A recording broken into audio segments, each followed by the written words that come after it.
always have to be real. Okay. So let me actually give you an overview of what has been discussed, and we will proceed to DD.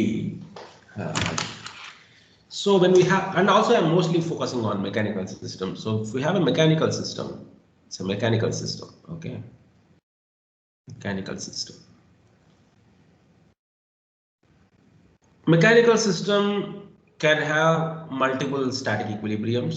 So first what we do is that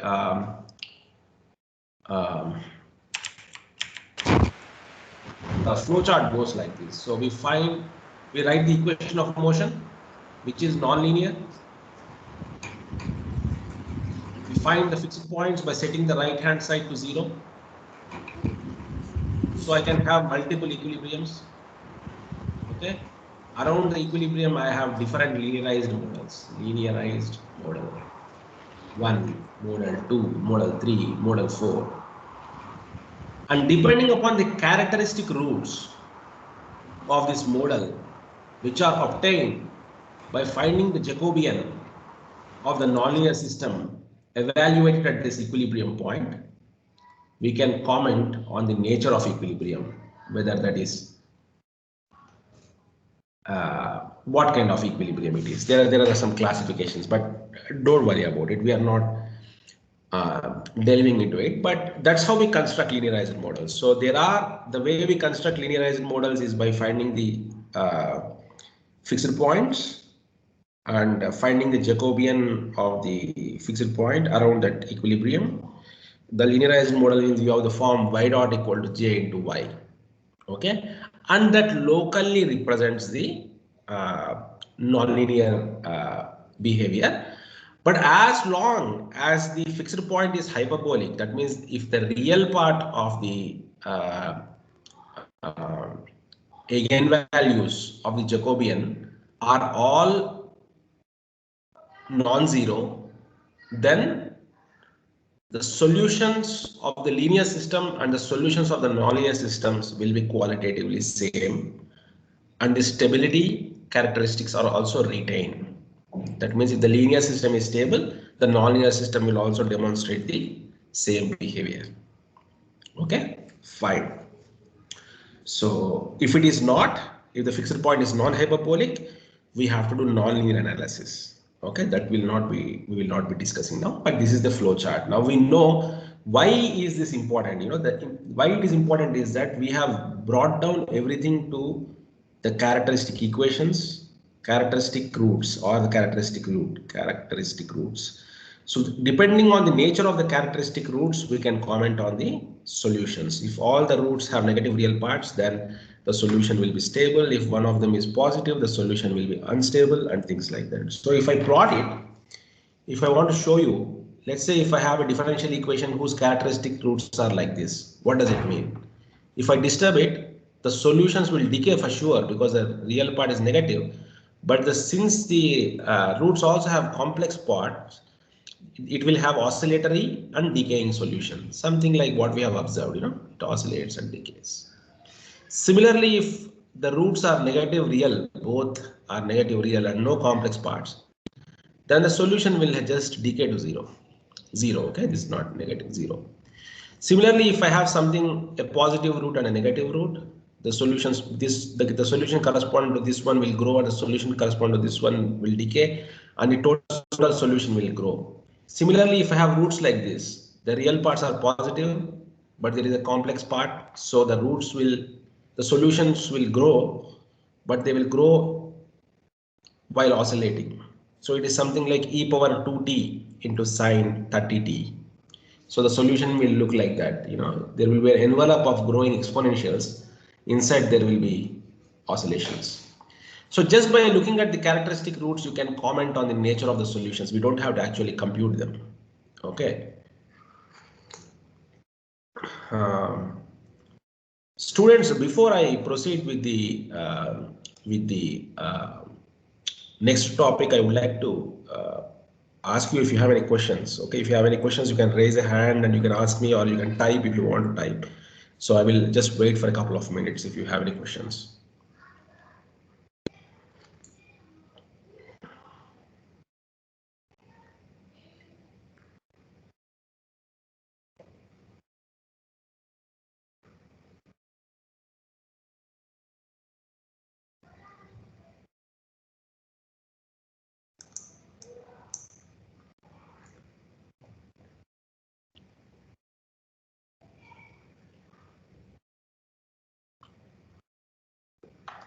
Okay, I see that nobody, is there anything, limit cycle? Okay, so let's say you have a case where the roots are exactly on the imaginary axis. What will happen then? There is no exponential decay, there is no exponential growth. So e power gamma t will become 1. So I will have something like sin omega t plus cos omega t. The solutions will be perfectly oscillatory. That is a limit cycle.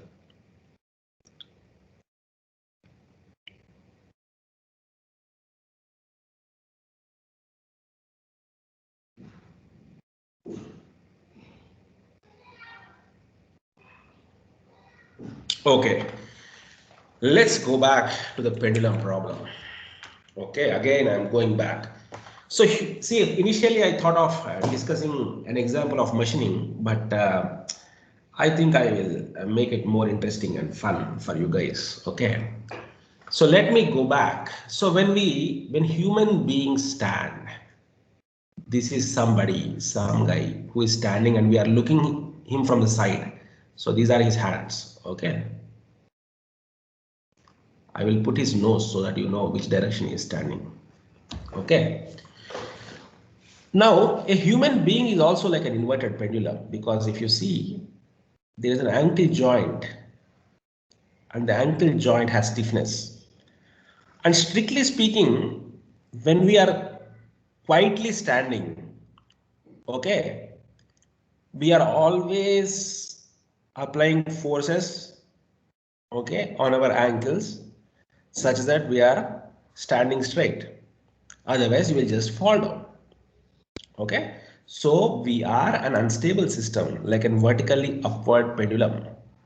Okay, and there is a center of mass depending upon where the, depending on the anatomy of the person, but a human being under quiet standing is like an inverted pendulum.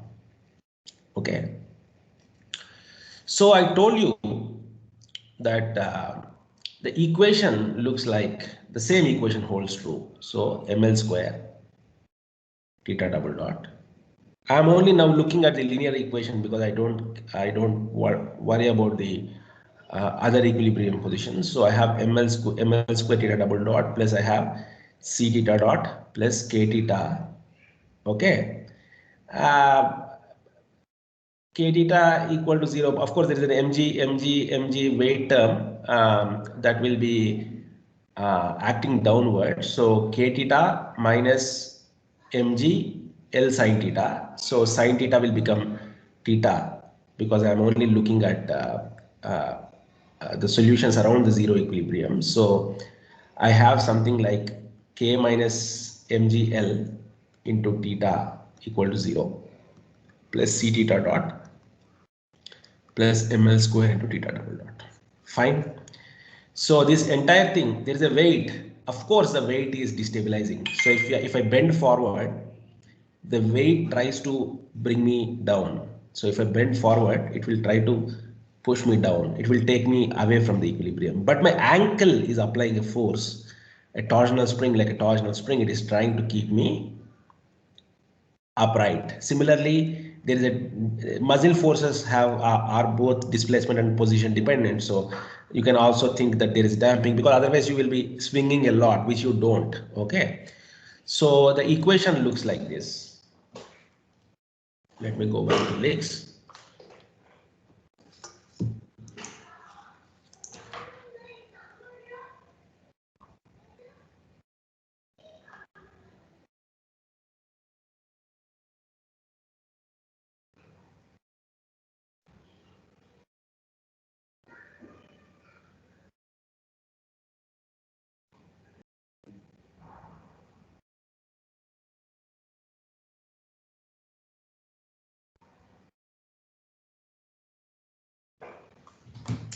Okay, so let me go back to legs and take this equation.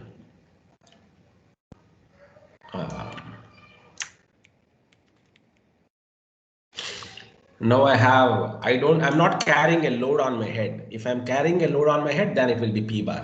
Okay, for example, if I'm carrying suitcase or something like a coolie. Okay, if there is a coolie who is standing in a railway station with a load on his head, then the differential equation is still same. Okay, of course P bar will contain both P and mg. Okay, now as I told you, if it is a linear, if I assume the vertical equilibrium is the only equilibrium and it's a linear system, I have something like this. So I have k minus p bar into theta. Okay, k comes from the muzzle and p bar comes from the weight. It's okay, I can call it a new variable. Okay, because usually the weight is constant. The person who is standing, his weight is constant and his muscles also have fixed parameters. Okay, so I can call this a new variable.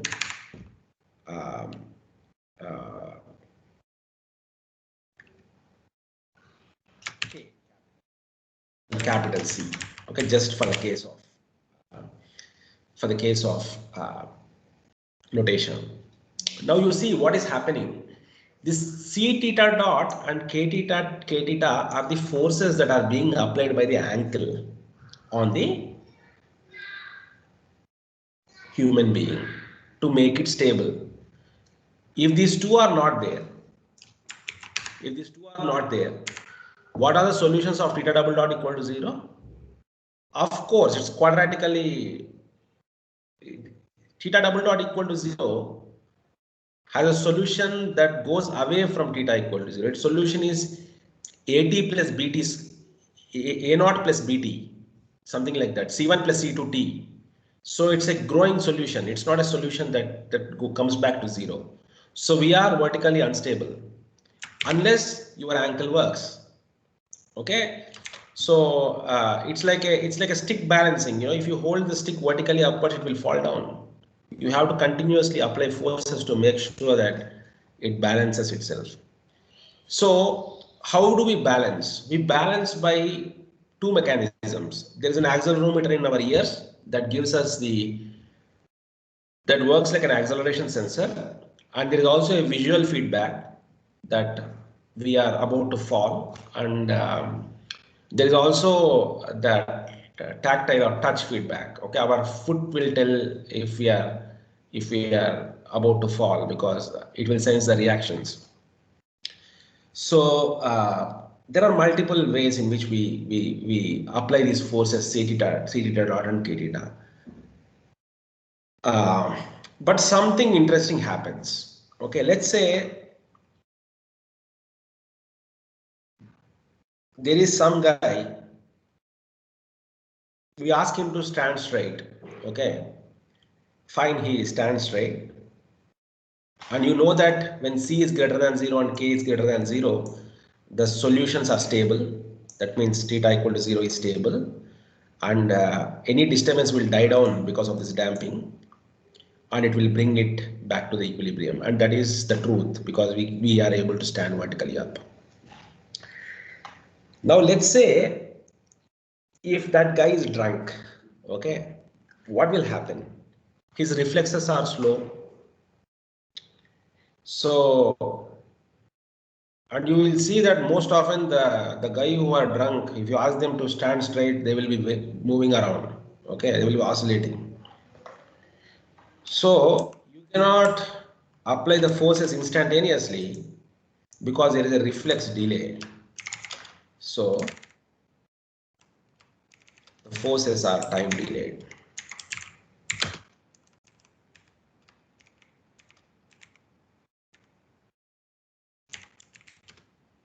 So he will apply the force after a time t. It takes a little bit of time for him to even figure out that he is falling.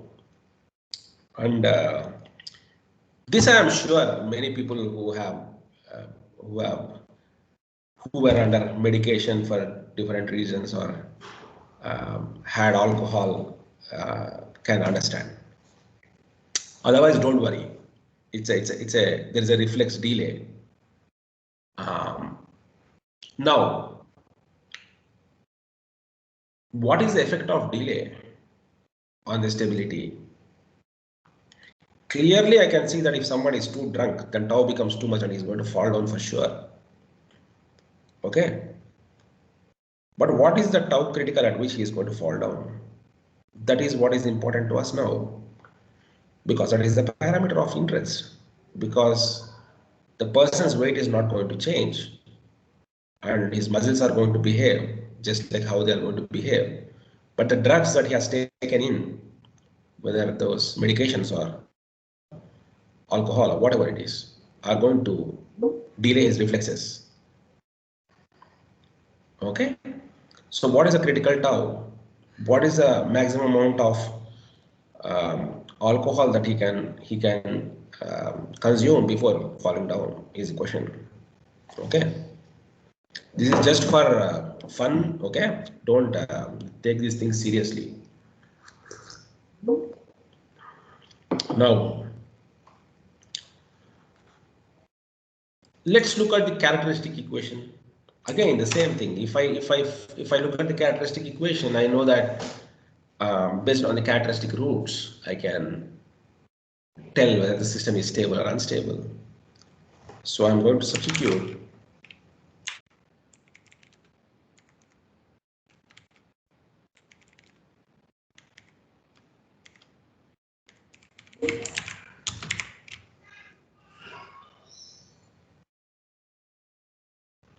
I'm substituting theta equal to e power lambda t. When I do that, I get lambda square c e power or c lambda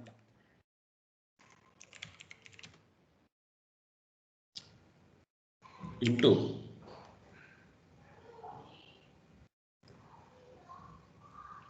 let's write it completely.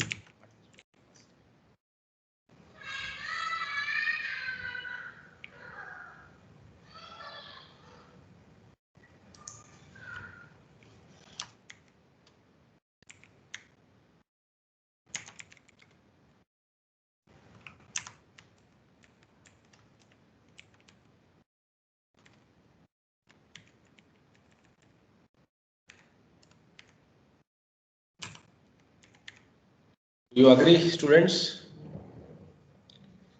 So there's a lambda here.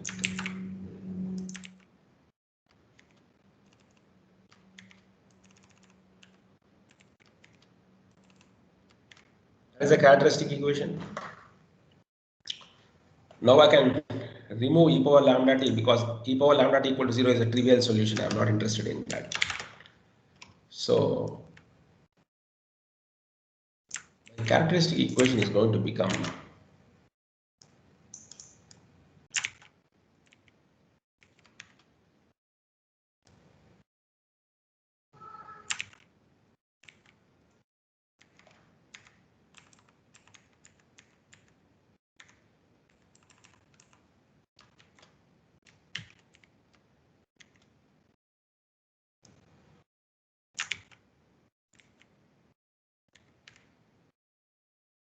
good. So we got the characteristic equation. Now half of the problem is solved. Now what are the roots of this characteristic equation? How many roots it will have? Just by the fact that e power lambda t, lambda tau can be expanded in Taylor series in terms of lambda tau to any order of power. Okay, you can see that this equation is of infinite order. Okay, if you cannot see that, let me expand. I can take e power minus lambda tau common. So I have this expression equal to 0. Now let's expand e power lambda tau in Taylor series.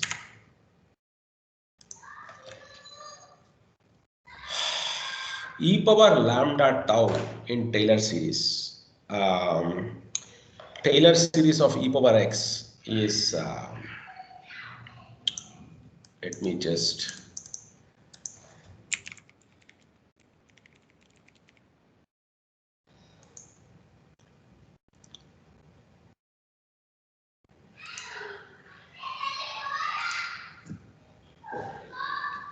It's 1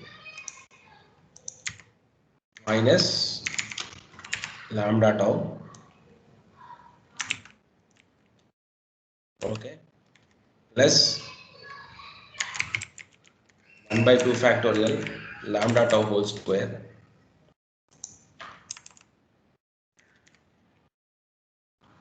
Okay. Minus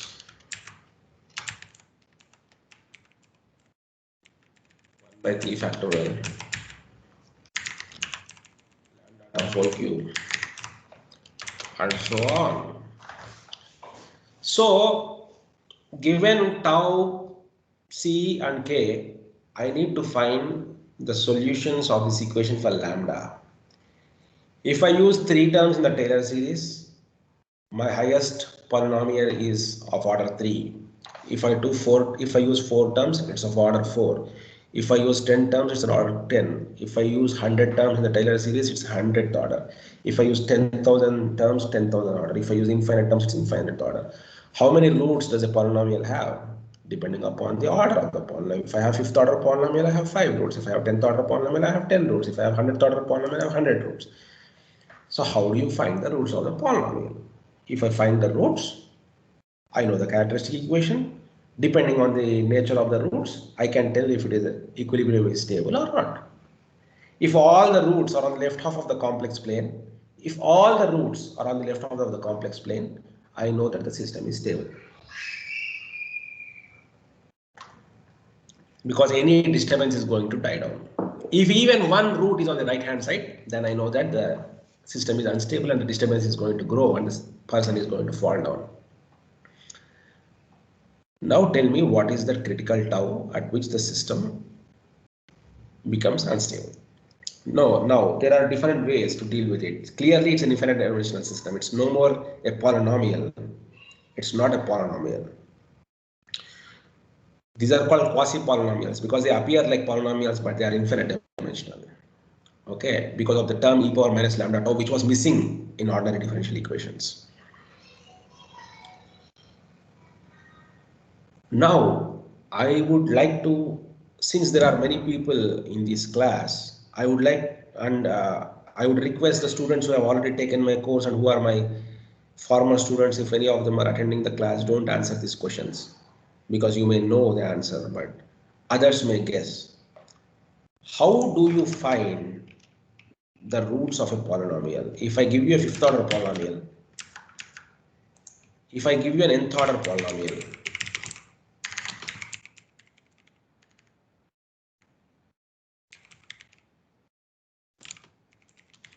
find its roots.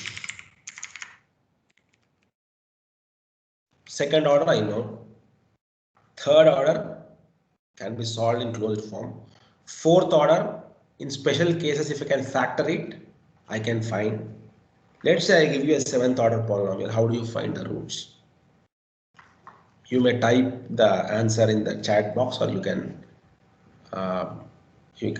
answer me.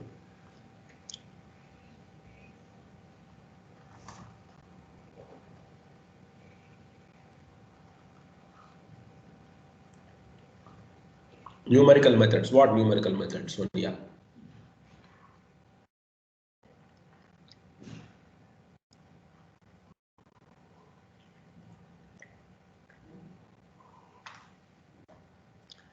Numerical programming. I may approximate it in quadratic form.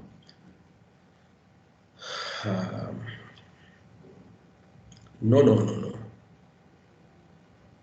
Newton method. Yeah, somebody said Newton method. Newton method requires an initial guess. And some of the roots can be complex and some of the roots can be real. We have already seen it. If I have a 7th order polynomial, some roots can be real and some roots can be complex. So who will give the initial guess for the roots?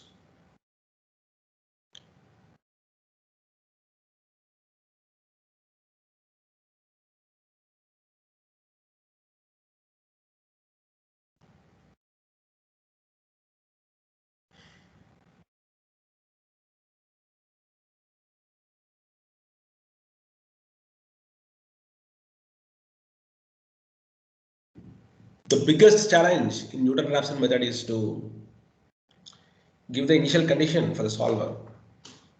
And some of the roots, as I told you, are complex numbers. So finding an initial guess is almost a very difficult thing.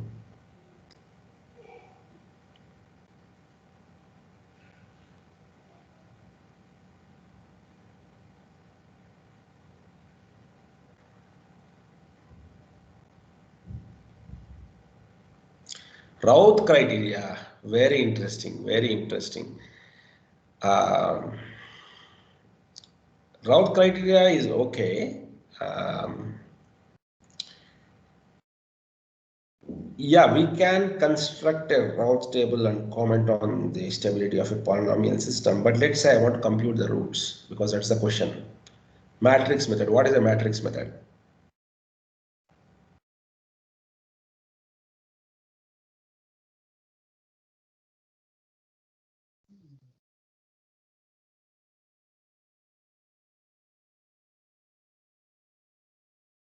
I think Kirti Ranjan Panda is somewhat close, but I want to know what he means by a matrix method.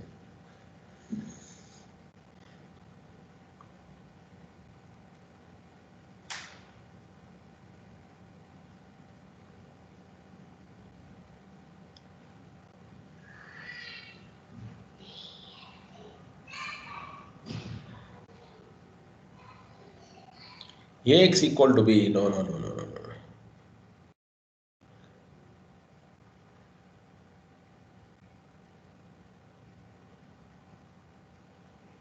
I'll wait for 5 more minutes because I'm getting many answers. It's also engaging for me. Otherwise, it's only me who is talking and not interacting with you. Otherwise, in a class of 100 people, it will be so much fun to teach in person.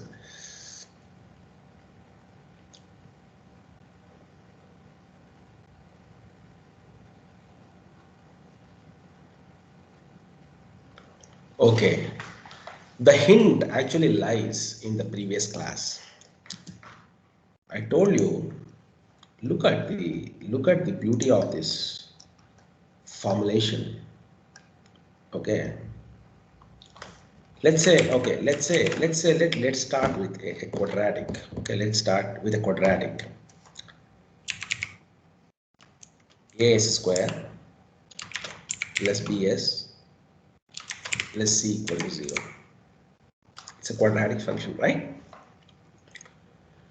Now you all will agree with me that if I take a differential equation like this,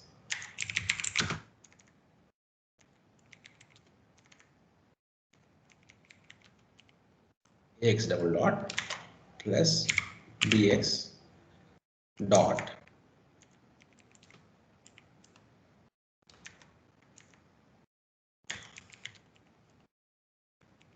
x equal to 0.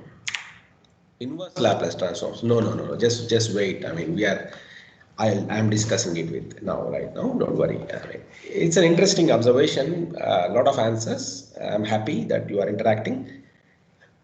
But let's see. If I have a polynomial,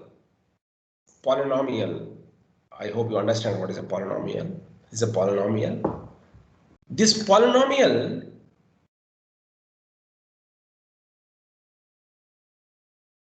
is a characteristic equation of the following differential equation. Okay, that's very clear, because if you substitute x equal to e power lambda t or e power st, if I substitute x equal to e power st, characteristic equation that I get is exactly this. Fine, good. Now let's convert the differential equation into the first order form by defining x1 equal to x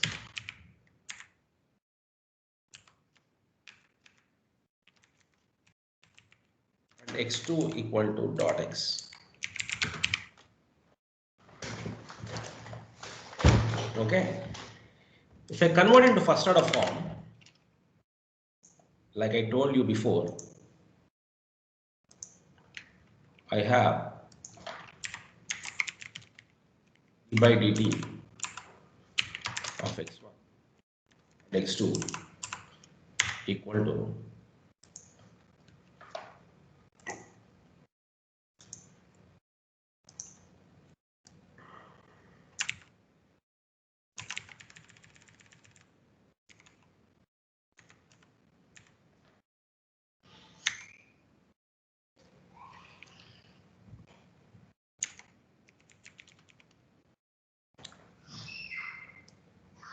students, I just use a polynomial notation because it's easier.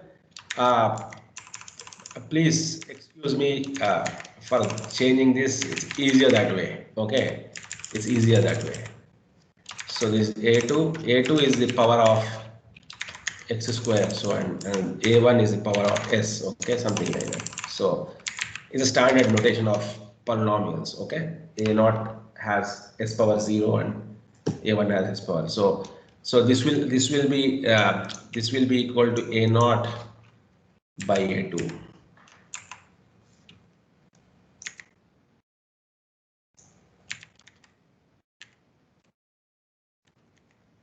And this will be equal to minus a1 by a2. Okay, because x1 dot is x2, x1 dot is x dot, x dot is x2, x1 dot is x2 for the first equation. From the second equation, I know x2 dot is x double dot is nothing but minus a1 x2 by a2 minus a1 x2 by a2 and minus a0 x1 by a0 by a2. I hope this is clear, students. This is exactly how we have done in the last class. This is just a state space representation of a second order equation into two first order equations. Don't worry about the term state space. I'm just converting a second order equation into two first order equations. Similarly, an nth order equation can be converted into n first order equations. Okay. Now, to determine the stability of this equation, just like how we have substituted x equal to e power st, here we are going to substitute, since it's a vector form, we are going to substitute x1, x2 equal to some vector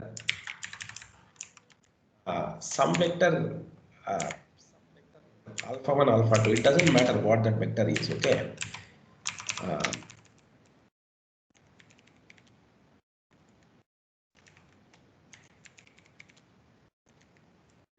To e power st. This is what we substitute in this problem. So when we do that, what do we get? See, what do we get? It's interesting what we get out of it. We get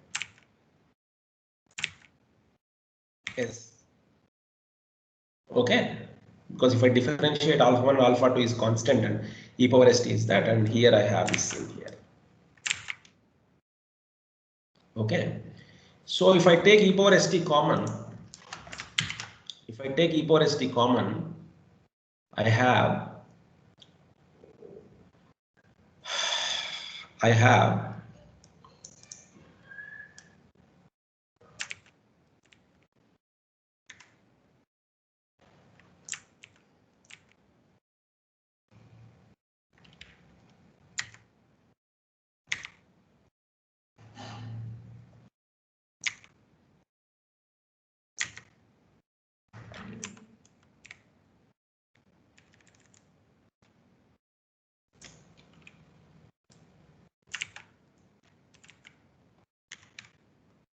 I just got this to the right hand side. Okay, so I can always multiply this with identity matrix, right? I mean, so agree with me that I can always do this, or like this.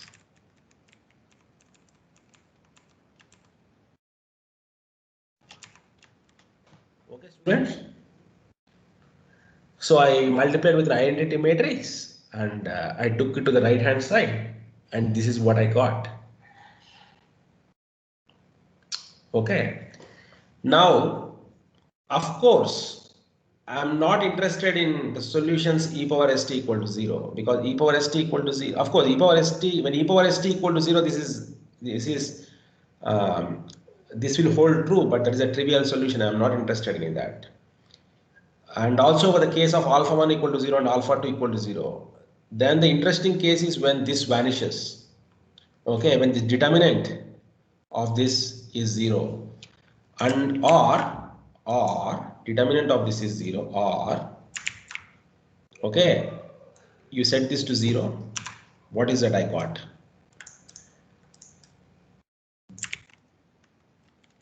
A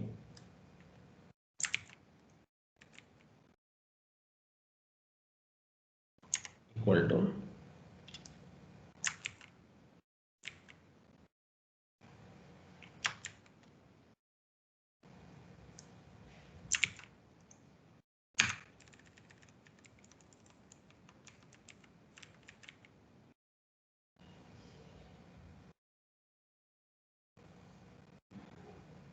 or, in fact, I can remove this.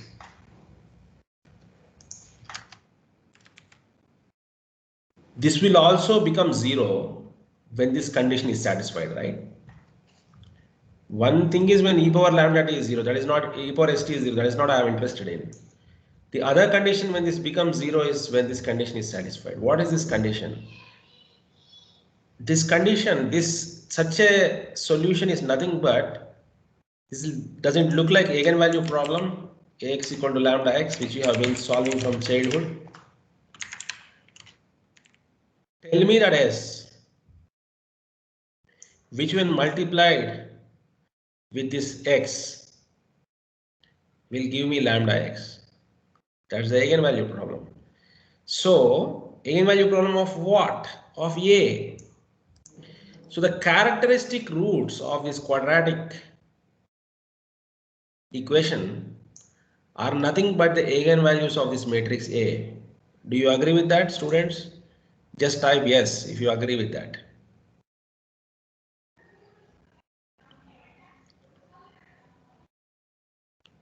Because if you set the determinant equal to 0, you exactly get this characteristic equation, which I have already demonstrated in the last class. Do you agree, students? Yes, good. So eigenvalues of A, okay, are the characteristic roots. So given a polynomial, if somebody gives you an nth order polynomial, the first thing you do is construct a companion matrix. Such a matrix is called companion matrix. This matrix is called companion matrix. Once you compute the companion matrix, its eigenvalues are the characteristic roots. Okay. And eigenvalue solvers are plenty and abundant and very easy. Okay, for example, I'll show you. I've opened MATLAB now. I'm constructing a random matrix of size 1000, 1000. Big matrix of size 1000, 1000. I will say EIG of A.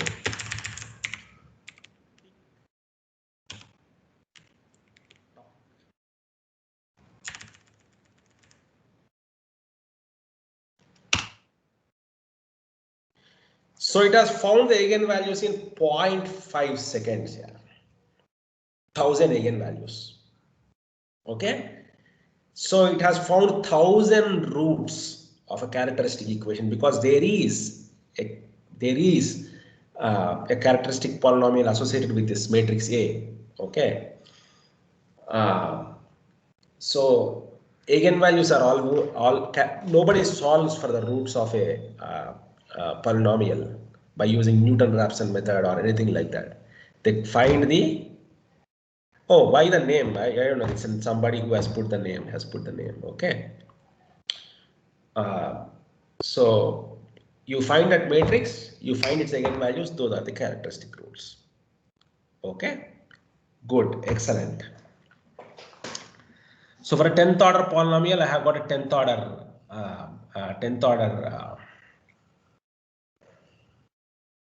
matrix. That is fine.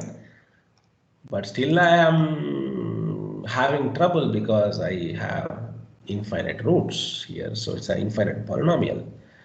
And it is a terrible idea to expand it in Taylor series because there are in the literature of Taylor differential equations, a delay is never to be expanded in Taylor series because it will screw up its stability properties. However, payday approximation, there is something called a payday approximation where the exponential can be um,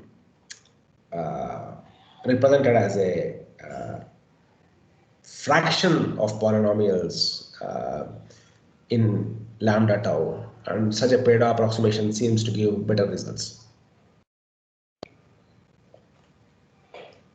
But my interest is not that. I want to do something else. So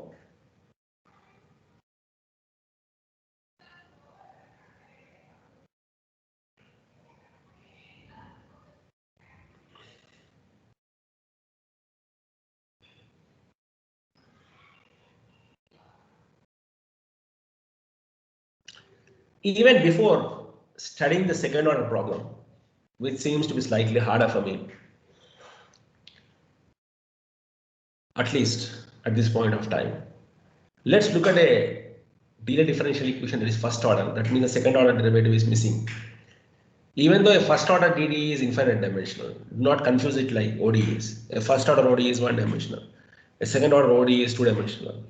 But a first order DDE, even though it's a first order, it doesn't mean that it is one dimensional.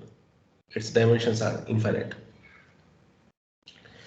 So why? Because the characteristic roots are infinite. Okay.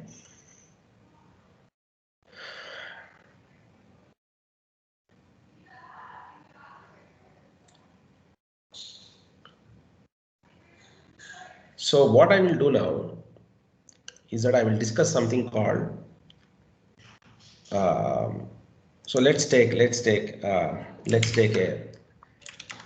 so observe carefully. Okay, I mean don't get lost. I mean if you get lost, just let me know and we will repeat it. Okay, let's take one simple equation, very simple equation. X dot plus ax is bx of t minus tau.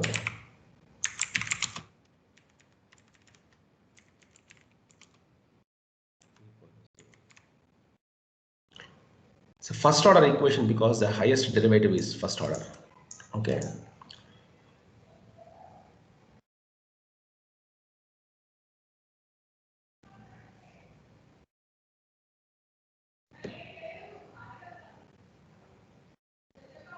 Now, if I want to solve this equation, you have to tell me what is x of t function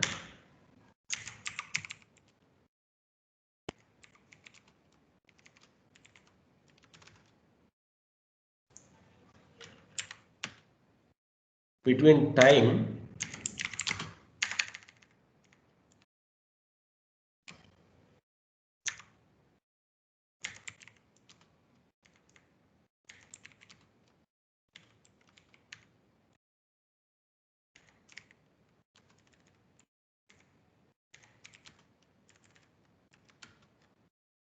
is there, yeah, because of this interfering with links. Okay, so let me put it in this line. So for example, for ordinary differential equations, we prescribe initial conditions for obtaining unique solutions. But for delay differential equation, I have to prescribe the history function x dot equal to phi of t between minus tau and 0. Because if I want to integrate this, I need to know the history. Okay, for example, let me go back to one node. Let's say this is t and this is my x. I have to define the history function between 0 and minus tau. Because if I want to take a time step and predict my solution, okay, I need to know the value of the history. And that actually helps me. For example, let's see, it's very simple.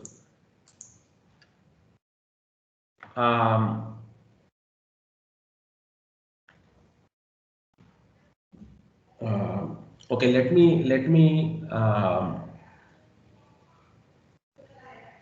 See, if I approximate, how do we integrate the differential equation? For example, I can integrate it by using a very simple rule like x plus minus x minus by delta t. That is a simple Euler integrator, which is equal to ax minus plus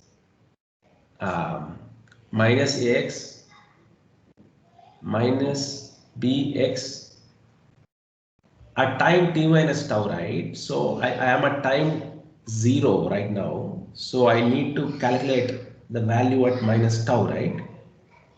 So I need to know the value at minus tau to even take one step forward if I am numerically integrating. And when I am taking the second step, I will be needing the value of the history function here. So to integrate forward up to time tau, I need this history function. Then when I want to integrate this from tau to 2 tau, I will be needing this solution. Just like for ODEs, how I need only 2 states at t minus to predict the solution at t plus, here I need the entire solution or the history to proceed with the solution. Is that clear? Is it clear? Hello, sir. Can I? Yeah. So I mean, the pen is very thin. So can you just use a thicker pen or something like that? I mean, sometimes it's difficult to visualize. Okay. Okay. This looks okay. No, I generally don't write on OneNote. I prefer to write them on Lix because it's easier and clear. But sometimes I write. So history functions are needed, okay? And there is something called method of steps. You know,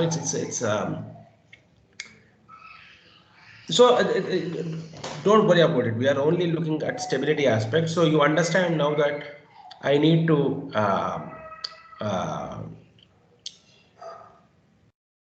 define a history function to uniquely obtain a solution.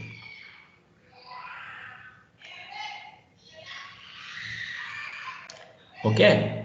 So, sir, can I put this in this way that if I want to see the value of this equation at time small t equals to 0, then we will need x of minus tau, and Correct. there. So it has to be defined, right? Yes, yes, and therefore it has to be defined here. Defined. So this function has to be defined.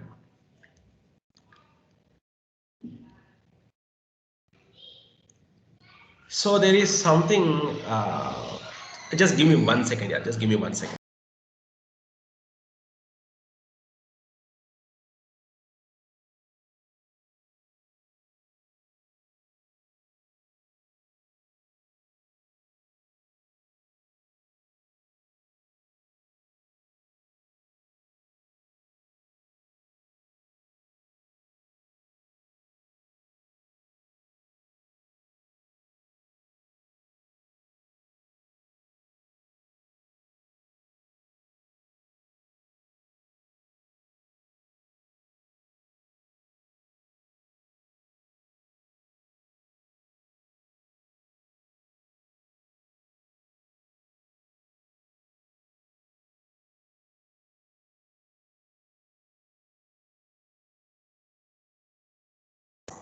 So one technique is to define.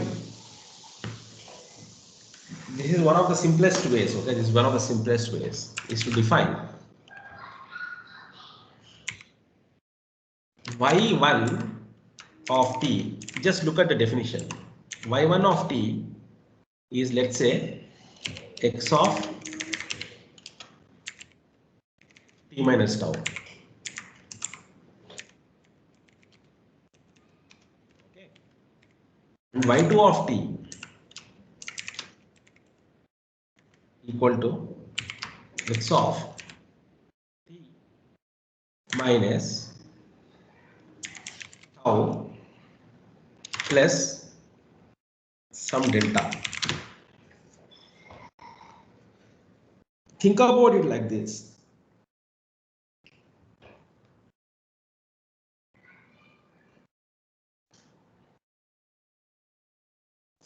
as solutions progress forward in time,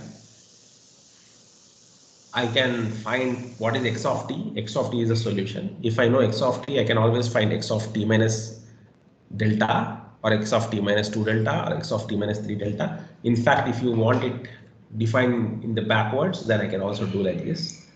Let me define like this: y1 equal to x of t, y2 equal to x of t minus delta at some time behind t, and 2 delta. Sorry, this is y1, this is y2, and similarly I proceed, and my yn will be equal to tau. That is fine, right? I mean, I'm just defining different variables. So I know my solution at x of t. My solution at x of t minus delta, I'm calling it as y1. My solution at time t minus 2 delta, I'm calling it as y2. And my solution at yn, I'm calling it as x of t minus tau. And of course, there are n segments that we have made between 0 and minus tau. So if you go back at any given time, if I am at this time, this is my y1 of t. Somewhere is my y2 of t, y3 of t, y4 of t, and yn of t. Now if I take another step, that will be my y1, this will be my y2, y3, y4, y5. So all these are continuous functions of time, right? Is that okay? I mean, just reply yes or no if you understand what I'm saying.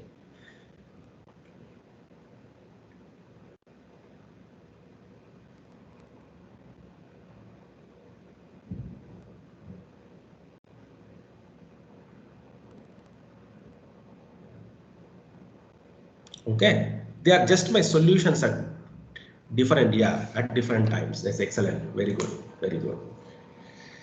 So now if delta is small, well, let me say this is okay. If I am using y1, I should use y0 here because it is t minus 0.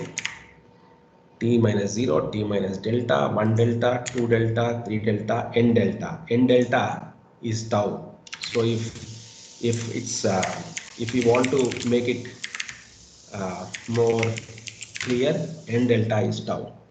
Okay, now n delta is tau. That's excellent. Very good, very good. Now, what is y1 dot?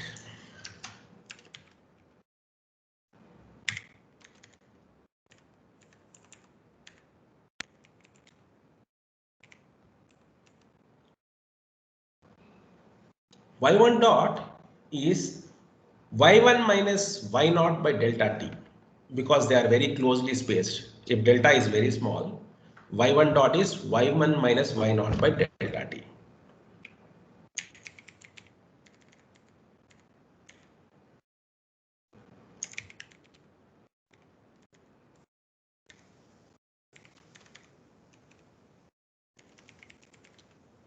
Delta, that is y1 dot. Similarly, what is y2 dot? That is just a finite difference.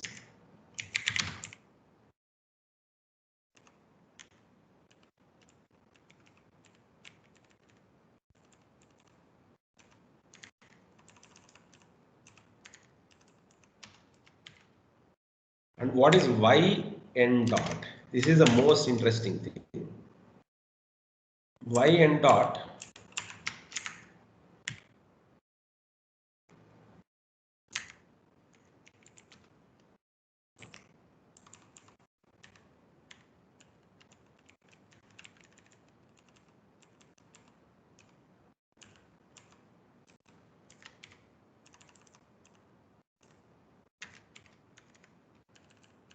all this is fine. Now what is, according to our definition, what is x of t? Y0, right? So I have here y0 dot. Y0 dot. y naught dot equal to minus a x, which is y naught of t, minus b x of t minus tau. What is x of t minus tau? Yn of t. Okay.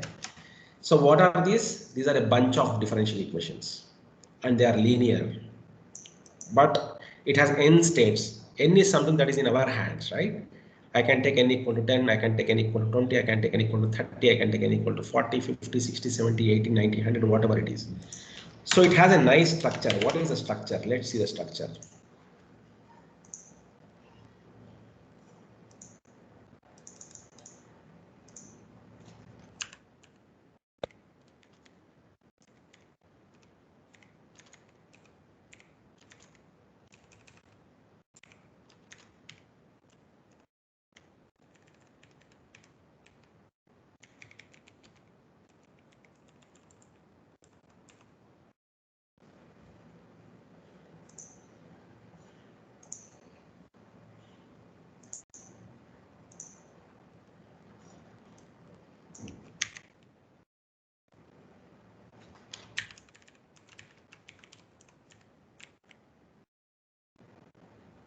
Yn dot is yn minus yn by delta. So first of all, what I will do is that I will multiply everything by 1 by delta because that is common everywhere.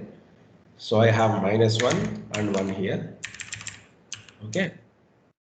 And of course, here I will have yn minus 1 so that things will be much more clearer to you.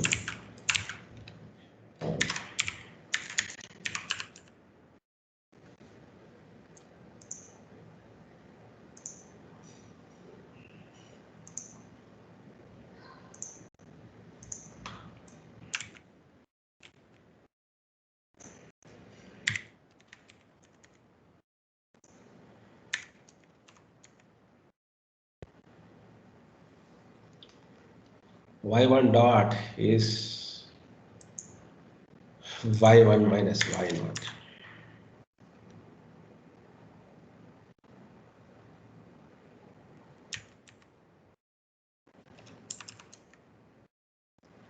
And y2 dot is y2 minus y1. And y naught is minus a and minus b. I need to multiply it with delta because delta is not there in the first equation. Good.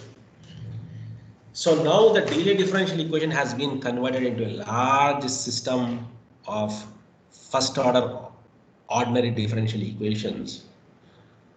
And n is something that is in our hand. Okay, it depends upon the approximation. Okay. Now, what did we do? Look at the entire story.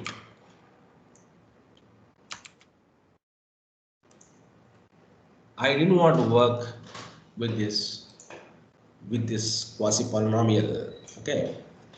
So what I did, I cleverly converted the DDE. Okay, where is the DDE? Or what is the characteristic equation for this DDE? It will be S plus A plus B power minus S tau. That's the characteristic equation.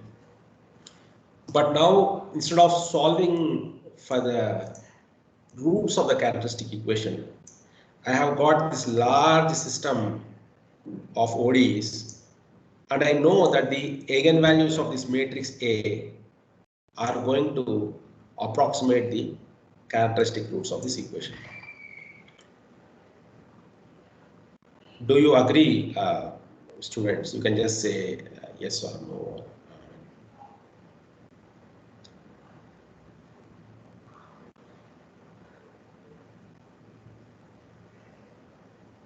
Yeah, this is called continuous time approximation of Dirichlet differential equation. So I mean, if you want to improve the accuracy, you can even use a second order difference scheme. Then you will have delta square and you will have -1, 2, and -1, and depending upon the approximation that we use, we can improve the accuracy of this technique. Okay, just give me 1 second.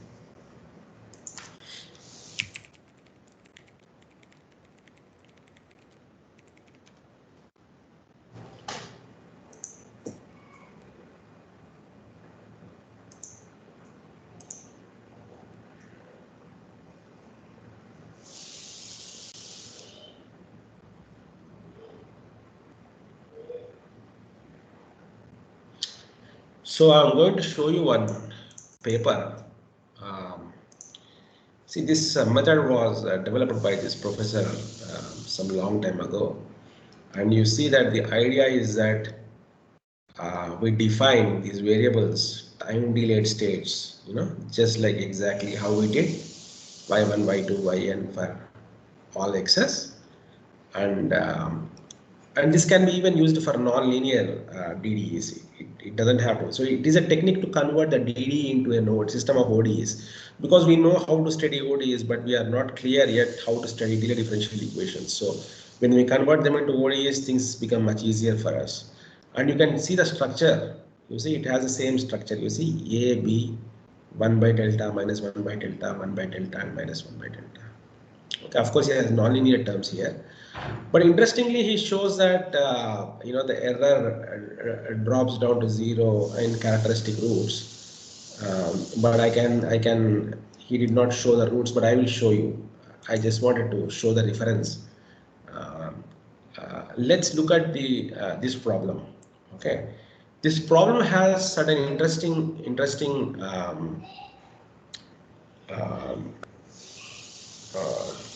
interesting solutions. So let me write it.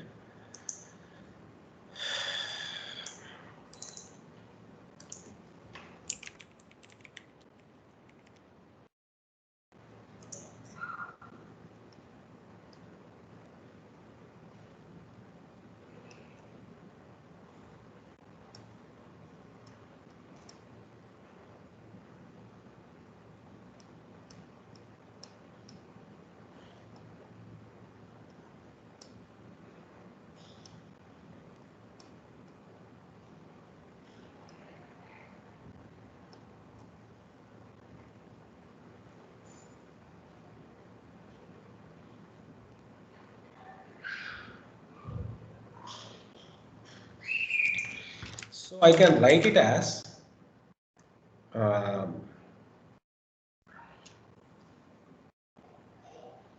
S equal to or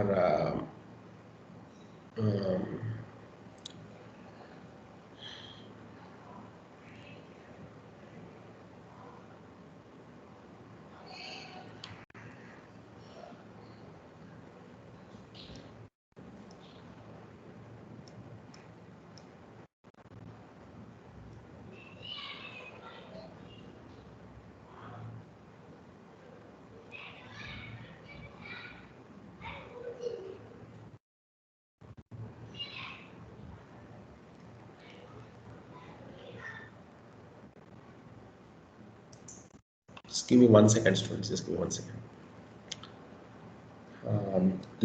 We will code this in MATLAB, but I'm just trying to give you a glimpse of the exact rules. Okay.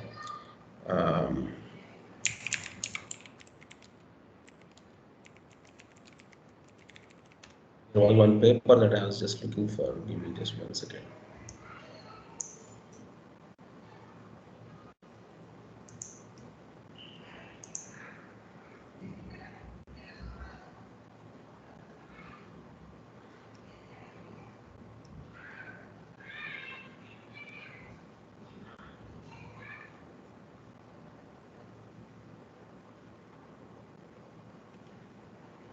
So I can write it as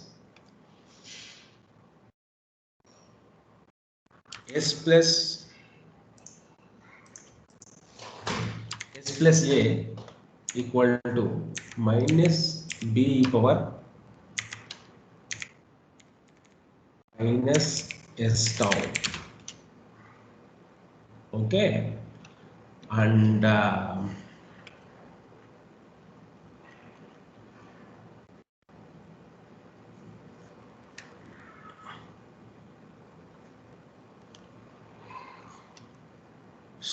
I can bring it to the left hand side.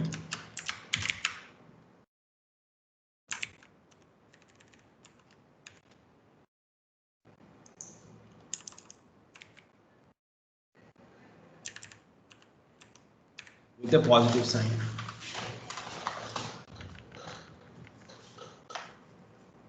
Okay, students, I think that should be fine. Now,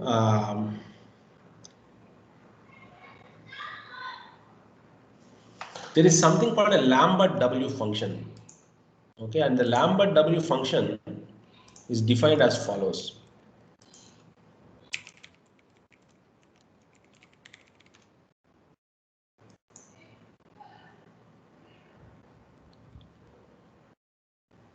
If I have an equation, of the form w e power w equal to z, w e power w equal to z. Let's say it is some equation. This equation has a solution given in terms of Lambert W functions. Okay. It's a multi-valued function. It's a complex function. Okay. So it has infinite branches. So it has infinite solutions. Okay. And MATLAB has a Lambert W command. It will give the roots. So if I give you Lambert W something -1 root, 2 root, so it has multiple branches. Okay, let me show you how the branches will be. We will take an example, then we will appreciate what is going on. Don't worry, just wait for a second. So now we will try to recast this problem in this form. So let help me out. So I need to multiply here with tau. I get tau here. Okay. So I have s plus a into tau. So I have s tau plus a tau on the left hand side. I have e power s tau. I need to multiply with e power a tau.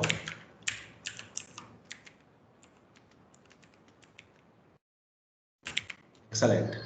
So now I have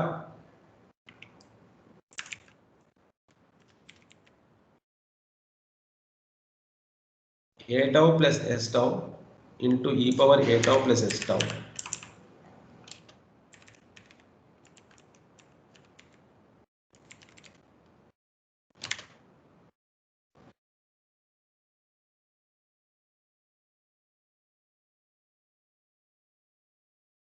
W a tau plus s tau, or I have a plus s into tau is nothing but Lambert W function based on the solution of the Lambert W function. See here, this quantity.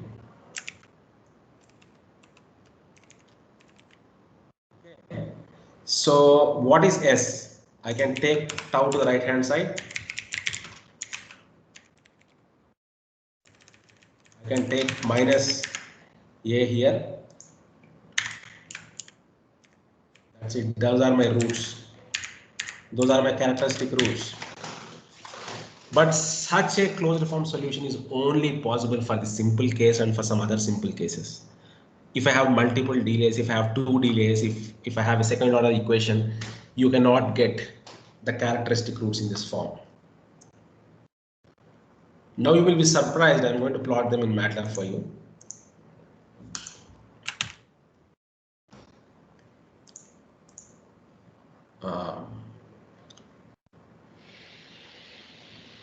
A, B, I need to give A, B, tau are the parameters, right? A, B, tau are the parameters. So I have to give the value of A, the value of B, and tau.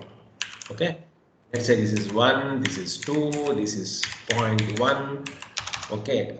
I told you there are infinite roots. Okay. And there is a command for Lambert W. Let me type help Lambert. Let me see what is the command in MATLAB.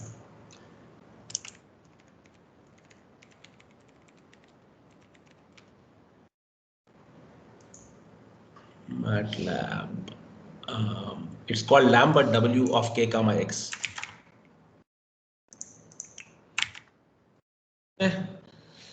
So k is the branch that we are looking for.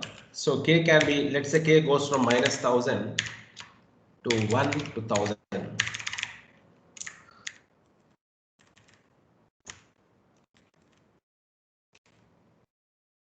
For okay, and root s equal to this. Okay, then plot real of s, imaginary of s. Hold on, and k is fine. What is x? What is the value of x? X is this, na? 1 by tau. Oh. 1 by tau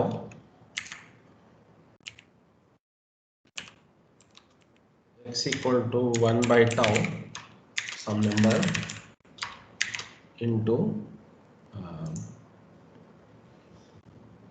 Lambert W of b tau e power a tau. B tau e power a tau is what we need. B tau exponential of a tau. This is the Lambert W value we are calculating. B tau e power a tau. See this.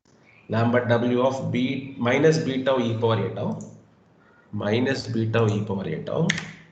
And what is the root? Root is nothing but I need to multiply it with 1 by tau and subtract a. Subtract a and multiply it with 1 by tau. That's it. So when I run this,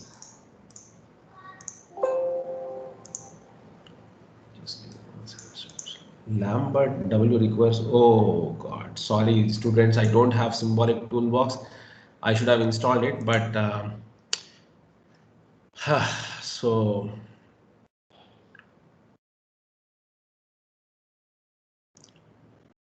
what it will do is that this code is going to plot the characteristic roots. Okay, and unfortunately I don't have symbolic toolbox. I can install it, but it will take some time. Don't worry, in the afternoon after the lunch break I will show you. Okay, but in the meantime let's code the other problem. Okay, let me save this.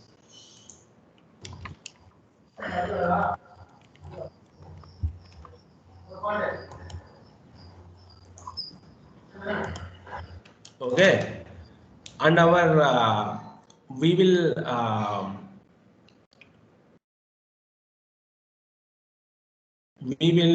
so what will happen is that, okay, let me show you the result. Okay, how it will look like. Okay.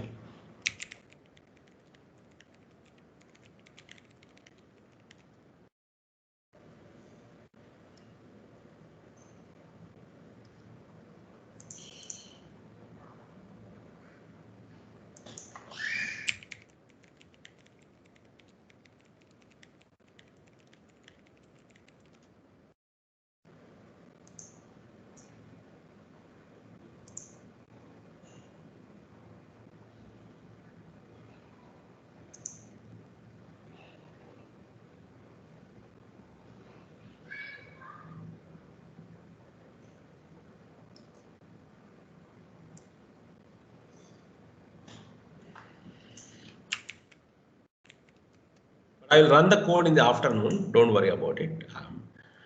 but I can show you the roots, how they will look like. This is the first paper by Ulsoy, where they found that a Dirac differential equation can be solved by using Lambert W function, and I told you that, you see, they don't have this extra term. Okay, this is the equation, and this is exactly how we have done it. And you see the solutions are nothing but 1 by tau W of alpha, tau e power beta, tau minus beta. And for the case of beta equal to 0, that means when the constant term is not there, it becomes much simpler. And when you just plot it using MATLAB, you can see that there are infinite characteristic roots. You see, and if all the roots are on the left half plane, they are stable. Otherwise, they are unstable. Okay, so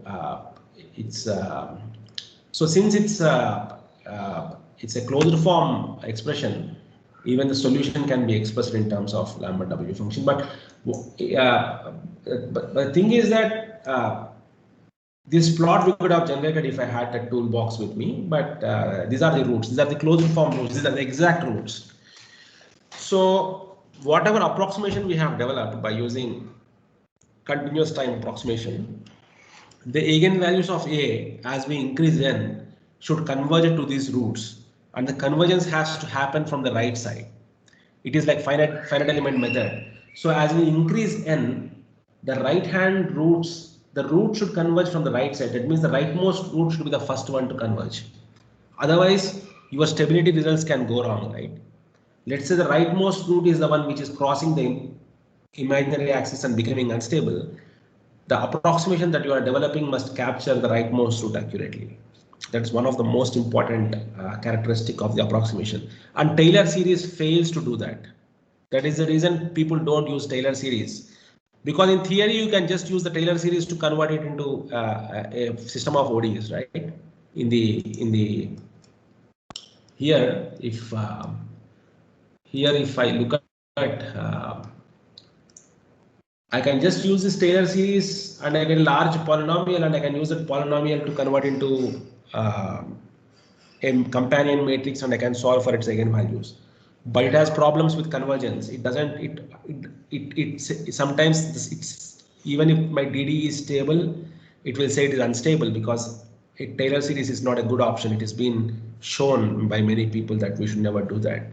But the continuous time approximation, what will happen is that when you find the eigenvalues of this matrix A, okay, this matrix A, as we increase n, what will happen is that the rightmost roots will be the first to converge. So you can use it to comment on the stability. Okay.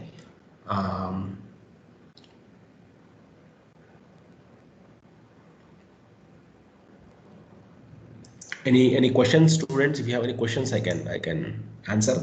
Also, I will try to send these papers to Ashok. Maybe he can send them to you just for your reference. So Lambert W function is a great function, and it allows us to find the closed form expressions for the solutions, characteristic roots of the DDEs. But such a thing is only possible if you are able to cast it in this form, and that is not always possible. So if it is not possible, then all we have to do is use approximate techniques to find the characteristic roots. Students, any questions?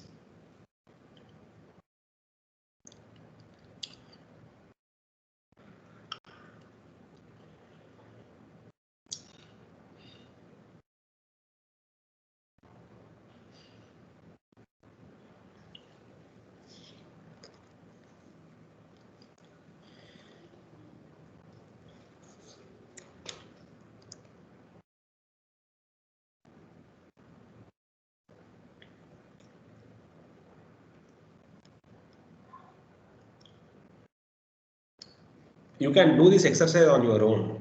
Okay, so if you have MATLAB, you install the symbolic toolbox, you know the solution, closed form solution in terms of Lambert W. You can cook up this matrix A, then you find the eigenvalues of A and see how they are converging to the characteristic roots as we increase n.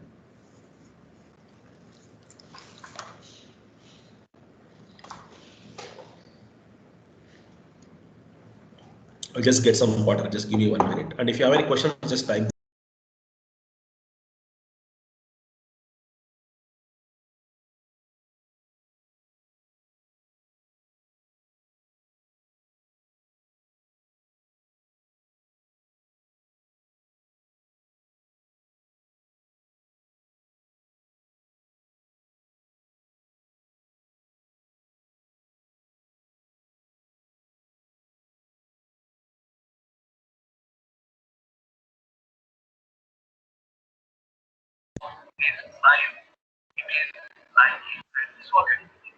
Now let us verify it for here.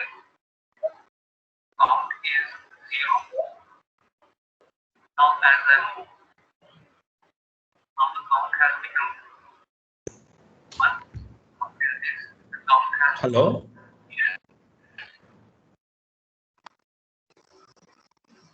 now the count has become 3. Great, great. Someone has just plotted them. Thank you so much.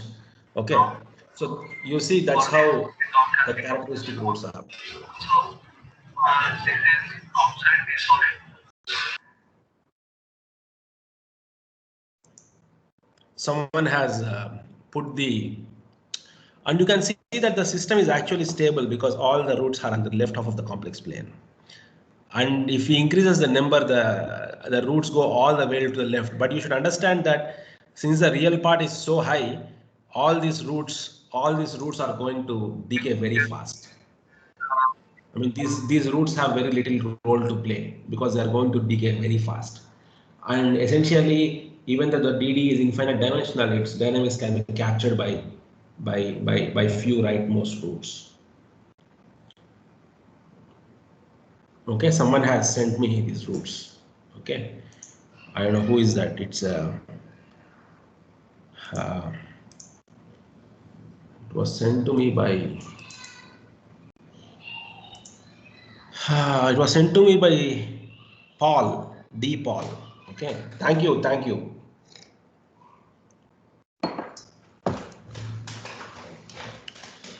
Okay, so you can also code the other thing. Somebody wants to try it and see if the roots converge, or we can continue with the problem.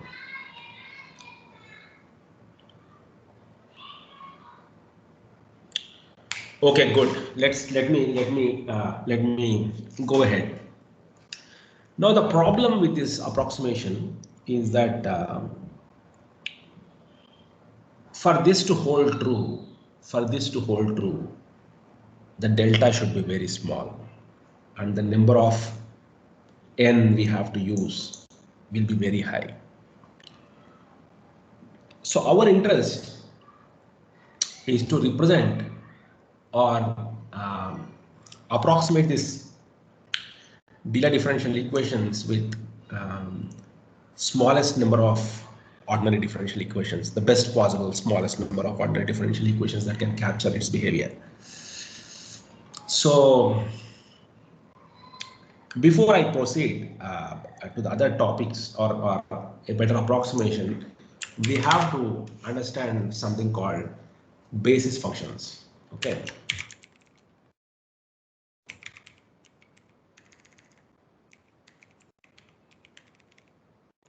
We know that any periodic function can be approximated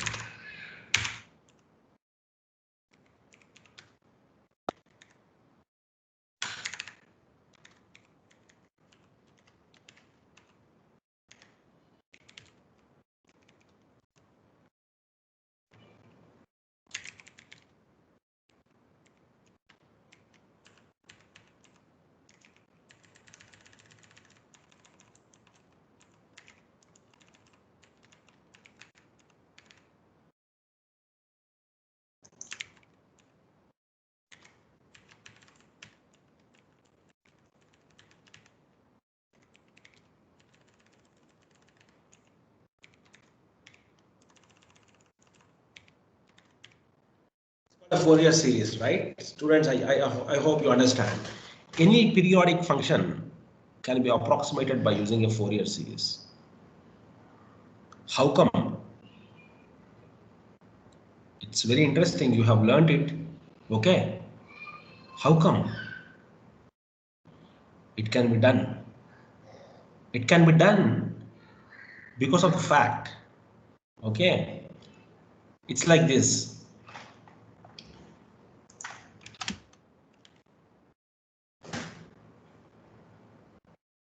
If I have a vector, a discrete vector, a comma b, you know that I can write it as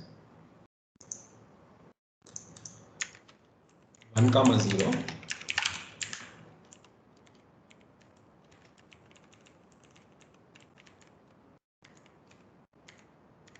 0 comma 1. Do you agree? Any a comma b can be represented as 1 comma 0 and 0 comma 1. That means these are my basis vectors. Okay.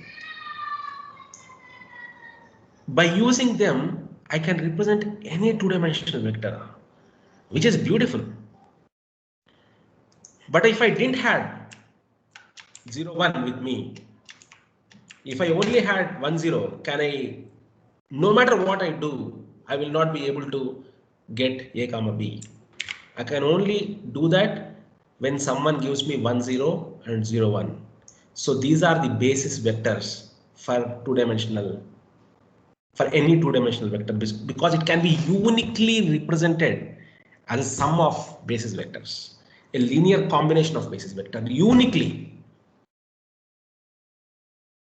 Okay. Similarly, it is like this. If you wanted to understand in the crudest terminology, it is like A to Z are the basis for words of English. You can combine them to form a word. You require them. Similarly, in this problem, for any periodic functions, sinusoids, cosinusoids, and a constant form a basis. And by linear combination of them, you can represent the function. And as we increase the number of terms, what will happen is the right hand side will converge to the left hand side. Ideally, uh, unless f of t contains strong jumps, okay, the convergence is very quick. If it has strong jumps, then the number of terms has to be very high to get a reasonable approximation. Okay, and you know that how to find the coefficient. This is a curve fitting problem, and when we multiply both sides and integrate with sines and cosines, what will happen is that since they are orthogonal, sines and cosines, uh, you can find what is the coefficient bk and ck. Is that okay, students? You understand it, right? Or you want me to explain it?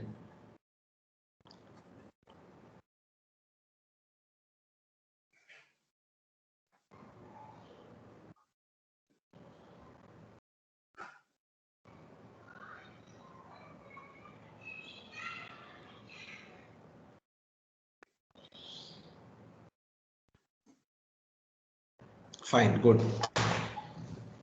So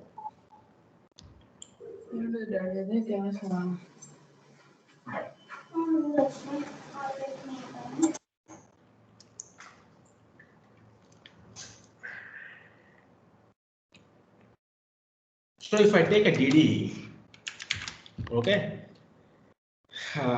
this is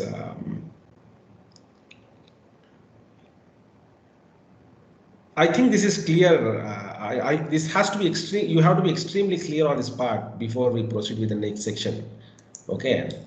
So the DD can be also approximated by other techniques. Would you explain it once more? Okay, fine.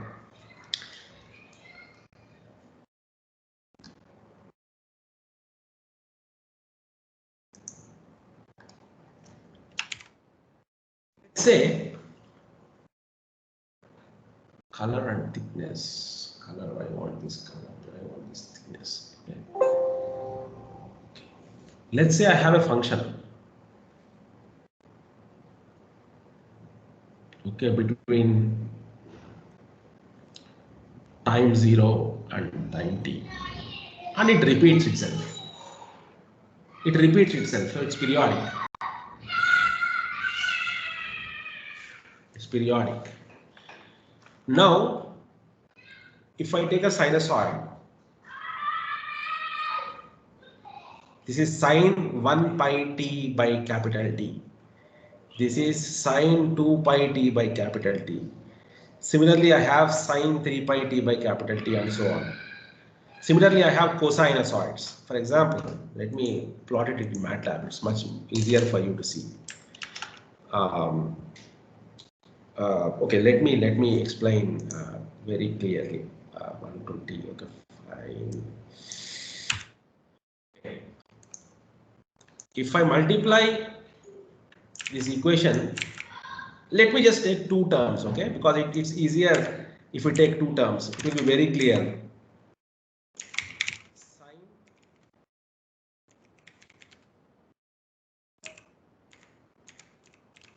pi by t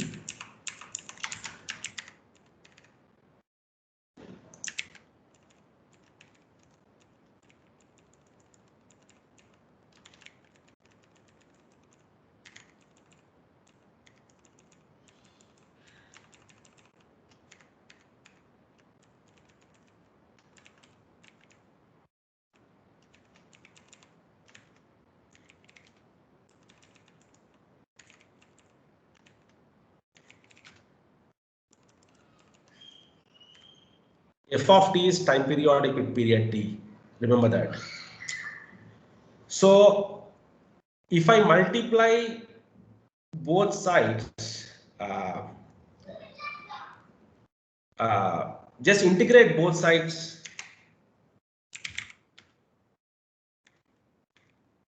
between 0 and t.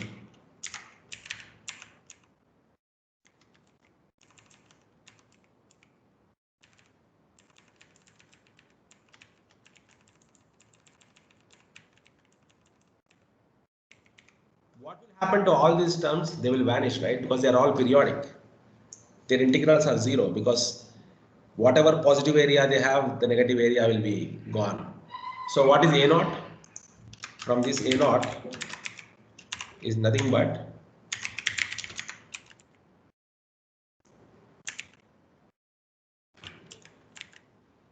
that's the first coefficient.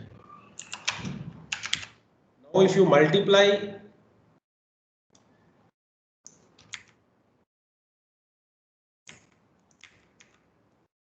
the entire equation with sine, that is the second term,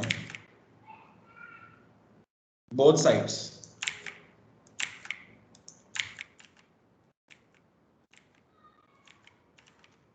and integrate again, everything else will vanish. This will vanish periodic. Sine 1, sine 2 will become 0. Cos sine will become 0. Cos 2 sine will become 0. Everything will vanish. And this will be some integral. So B1 will be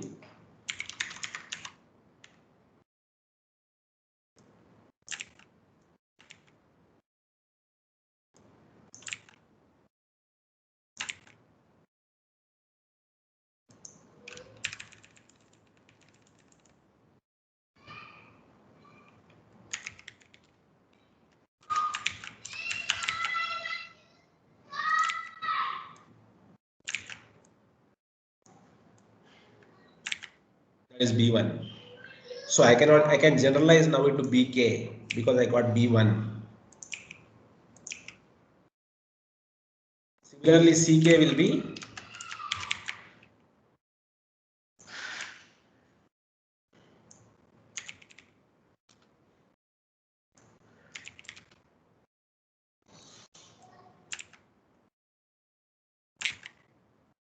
so this is Fourier series, okay? This is how you find the coefficients of Fourier series. Now you can see just like how I can represent a two-dimensional vector a comma b as a linear combination of 1 comma 0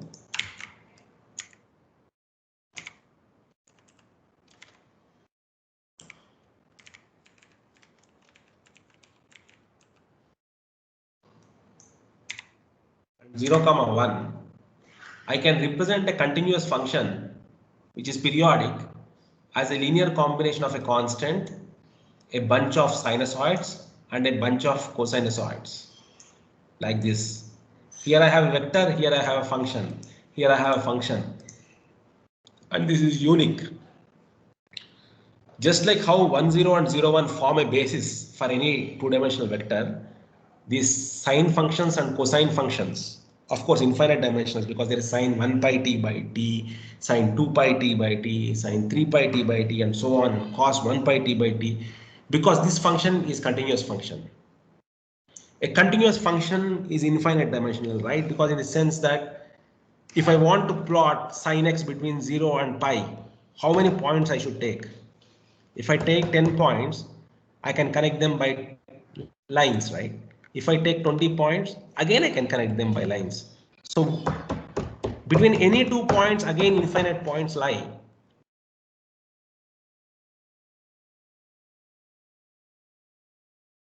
Right?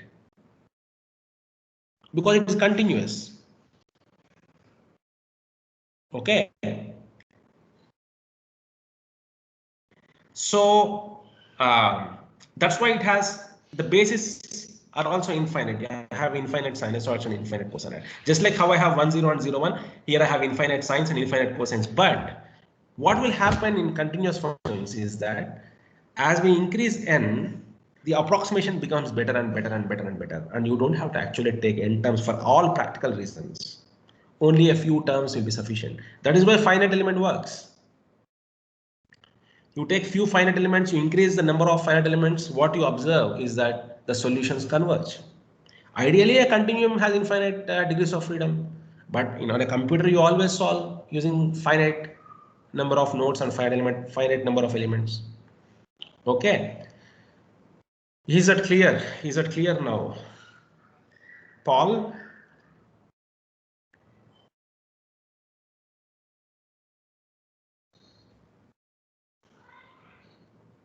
Good, excellent. Now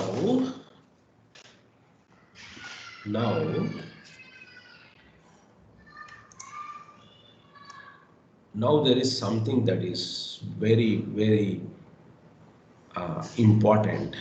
Okay.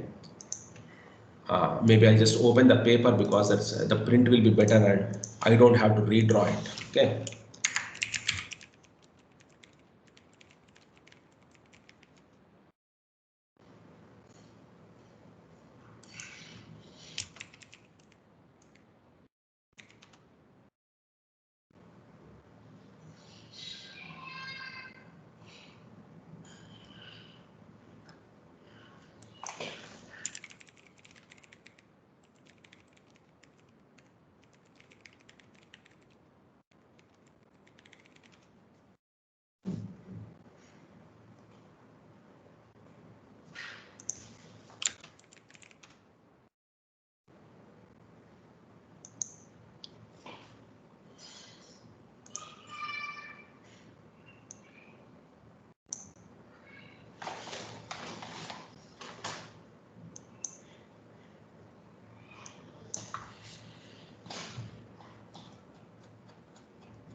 See, what will happen is that, let me show you, since I got the thesis.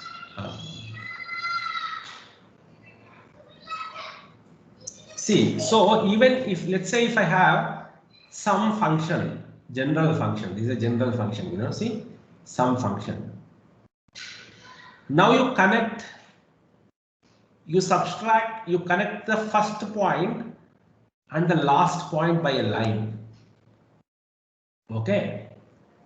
Now if you subtract that line from this function, okay, what it will do is that it will bring it to 0, 0. That means its first position and last position will be zeros. I can show it to you. How can I? Are you with me on this?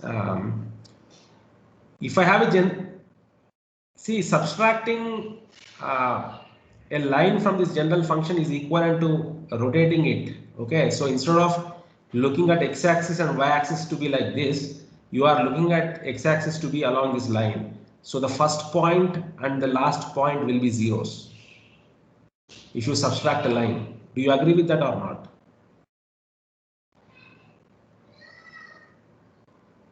Everywhere else it will take some value, but at the end points it will be zero. Yes or no?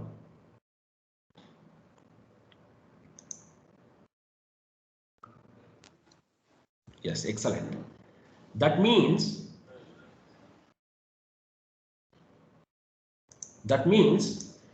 if I have a general function f of t, okay, some function in the interval, let's say, in fact, I'll just use x now because now we are dealing with x. Let's say I have a function x. Okay, this has some problem. If I have a function x in the interval 0, let's say minus tau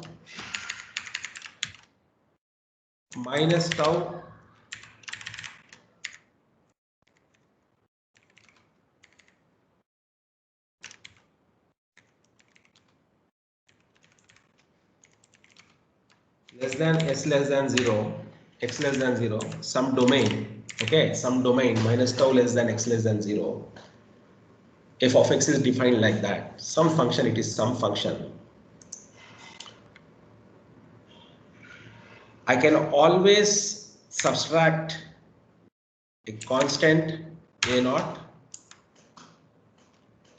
or I can always write it as some constant a0 plus a1s plus a bunch of sinusoids.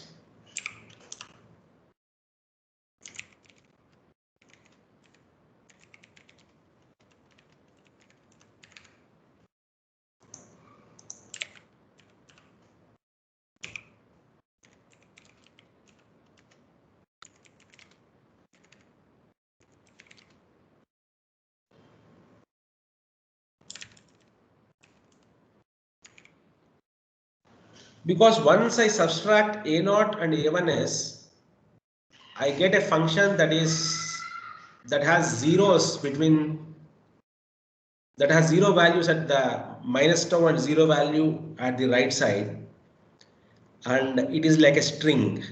Okay, and we know that a string has sinusoidal modes, or such a function can be approximated by a bunch of pure sinusoids. We don't need cosine functions because ends are zeros. Okay, so the ends are zeros. So essentially that means that if I have some function, I don't know how can I make it a circle. I mean, this pen color and thickness is fine, but pen should be thick.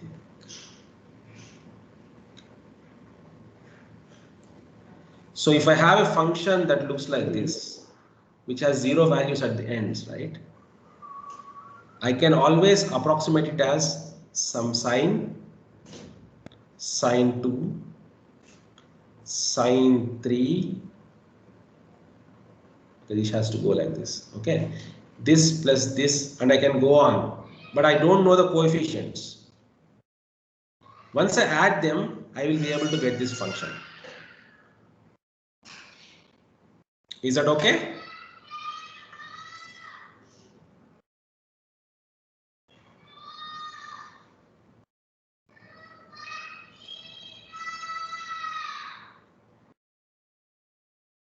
Yeah, so such a representation is possible. You all agree? Good, excellent.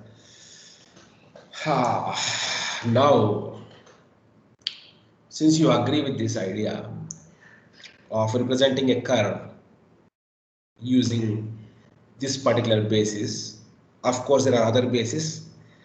There are something called Legendre polynomials. There are Chebyshev polynomials. There are many basis functions that are there that you can use to represent a function. Okay, splines. There are many.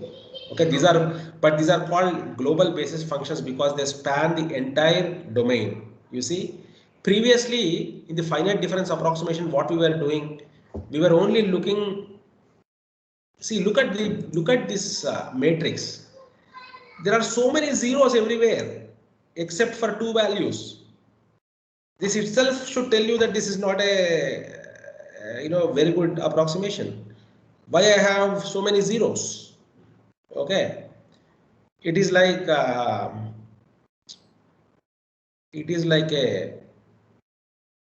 misutilization of the not efficient utilization of the idea. Because you see, this approximation is only valid here, everywhere else it is 0. This is valid only here, everywhere else it is 0. But look at this. Look at this approximation. This is good. This is present everywhere, from x equal to minus tau to x equal to 0. You see, this is present everywhere. It is not 0 anywhere. So such basis functions are called global basis functions. Okay, you can loosely think in terms of modes of a string or a beam or plate or whatever it is. Okay, those are really the optimal ways to represent the structural vibrations or vibrations in general or dynamics in general. So now let me go back to the DDE. Let me go back to the DDE.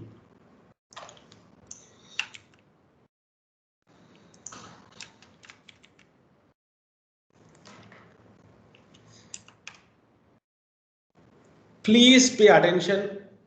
I'm going to define something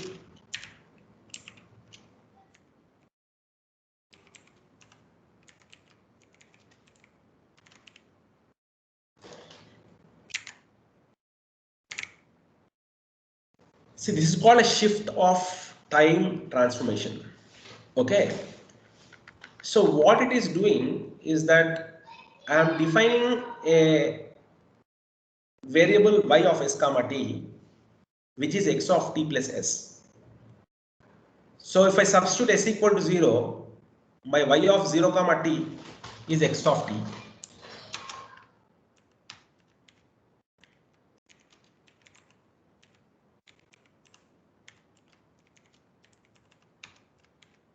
My y of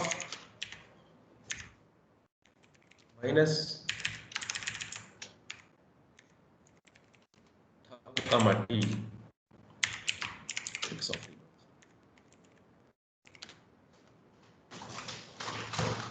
Is that okay? Is that okay? Please say yes or no.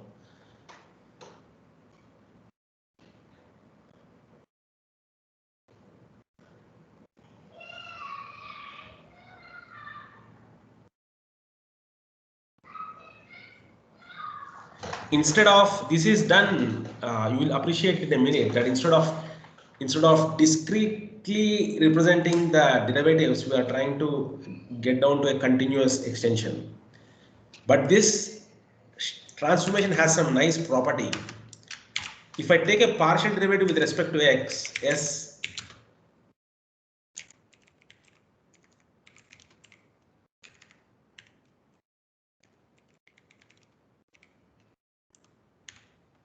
that will be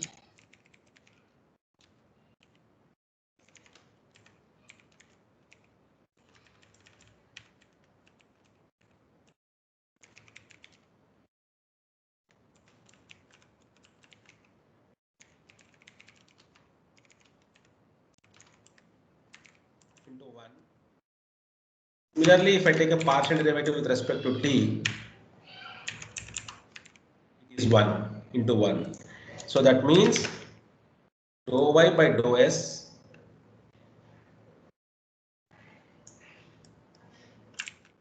must be equal to dou y by dou t.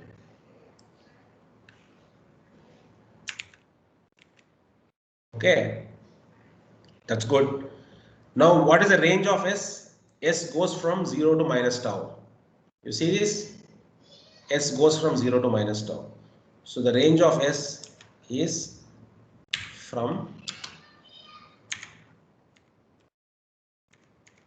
minus tau less than 0. And what is x dot?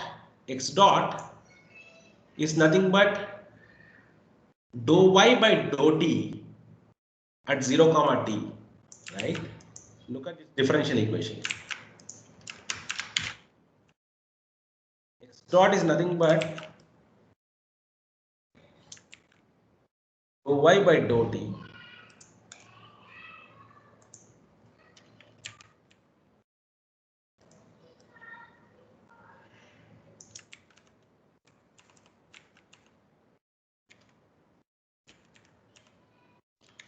at s equal to 0 plus a. What is x?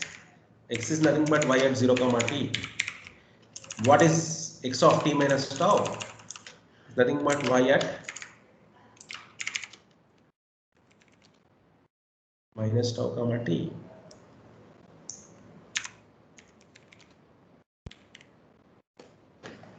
Excellent.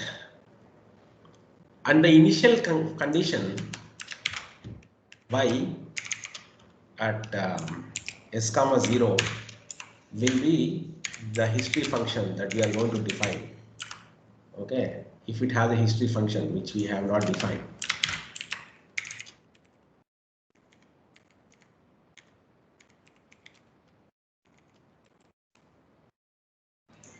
Between this.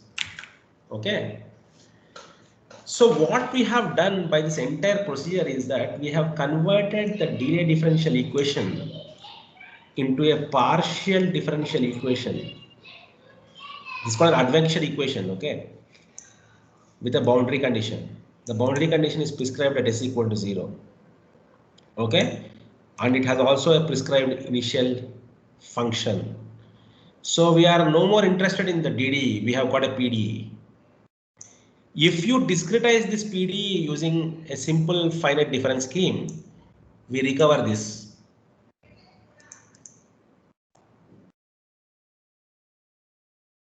Okay, but we are not interested in discretizing using finite difference schemes because we know that they are not optimal. So we can discretize them using better approaches like Galerkin approximations. So we will. So the idea is that the delay differential equation is recast as an advection problem, is an advection equation with a boundary control. The derivative at the right boundary is a function of the solution at the right boundary and the left boundary. That is how the solution should evolve, and it should also satisfy the initial history function and the PDE. So it is like this. Now we have a domain going from minus tau to 0, and this is my S. Okay. This is the PDE that we are solving, which has to satisfy dou y by dou t equal to dou y by dou s plus the velocity dou y by dou t at s equal to 0. The velocity of this point must be equal to minus a times y of 0 comma t, that is the solution of this point, minus b times y at minus tau comma t, that is the solution of this point.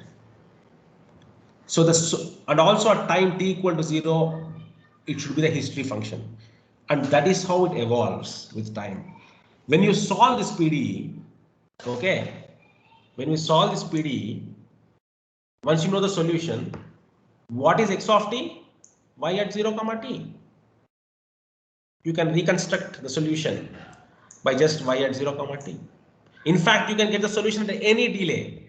If you want x at t minus delta, it is y at delta comma t. That is the solution of the PDE at this location. The solution of the PDE is this location. Everywhere you can get. But previously in the finite difference, we were getting only at certain points. Okay, we'll stop here. It's almost 1:45. Is it 1:45? You're supposed to meet at 2:15, right? 2:45, huh? Yeah. We'll meet at 2:45. We will discuss Galerkin approximation for 30-45 minutes. And then my student will give you some numerical examples using DDE solver in MATLAB. Is that okay? Yeah. Yeah. Okay, Prakash. Yeah.